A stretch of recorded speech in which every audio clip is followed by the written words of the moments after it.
Hey guys, today I'm going to cover a small topic that us carpenters run into. It seems unbelievable to those that don't get involved in carpentry much, but one of our biggest challenges is what to do with all the leftover wood. This stuff costs a lot of money, and we have to cut out so much of it to make sure we're using just the best parts for our projects that we end up having not just more than we know what to do with, because it'll fill up our trash cans faster than we'd like to pay for it, but also you just feel bad throwing away good stuff. So I'm gonna make, this is a short little video. It's gonna show you all the things I do with my scrap lumber, and I hope this helps you all with some ideas too.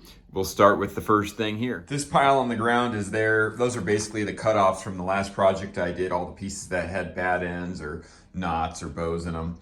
And those are all hardwood pieces. So I'm gonna sort through there, and anything that has like paint or glue or a nail on it goes in here. That's gonna get thrown into a pile later that I'll show you what we do with. The rest of that goes somewhere special, near and dear to my heart. Stay tuned. Anything under like 10 inches, I cut down to something closer to 3 to 4 inches, and I fill a box with it because I love barbecuing. And I use that to cook with my direct grill, and I even use it in my smoker down below if I need a little bit extra wood smoke. Saves me a lot of money on this expensive rockwood charcoal that I usually get at the hardware store. The next size up, say about 1 foot long to about 2 feet, goes in this pile here. That fills up those racks, and then eventually I start ripping those, making them clean and turning them into cutting boards, and those cutting boards get gifted to my favorite clients and to my friends and family around the holidays and Christmas. Then we have the box of bigger chunks that I hold on to for projects that might actually use a piece of lumber that's anywhere, you know, a little bit wider than those narrow cutoffs, up to about 4 feet long in length. And maybe I'll make myself a piece of furniture once I get overwhelmed with how much of this stuff I have. And, you know, no box of wood is complete without a wounded soldier, like a dead DeWalt drill that no longer holds its gears. Then we have the wall of plywood wounded soldiers. And these get to hang out until I start making new projects. I also have some fresh lumber here, but I like to use the leftover 1/4-inch ply for the bottom of drawer boxes. And if it's an interior grade plywood, I use those for the sides of my drawers on my cabinets. Now this is exterior grade, so it's probably gonna sit here a lot longer than I'd expect, but I think I have a personal project I'll use that for in the upcoming months or weeks, so stay tuned for that. Alas, we enter the last phase of what I do with the rest of the lumber. You can see my yard is big for a suburban lot, and I hate paying for mowing or watering lawns. So as you can see, the ground here is comprised of sawdust and mulch, and that all comes from the cutoffs that are too small to do the other reasons, the other things I mentioned earlier with, or MDF and plywood strips that are just not big enough to build anything out of. So after every day of cutting, I come back here and I create a giant pile of kindling.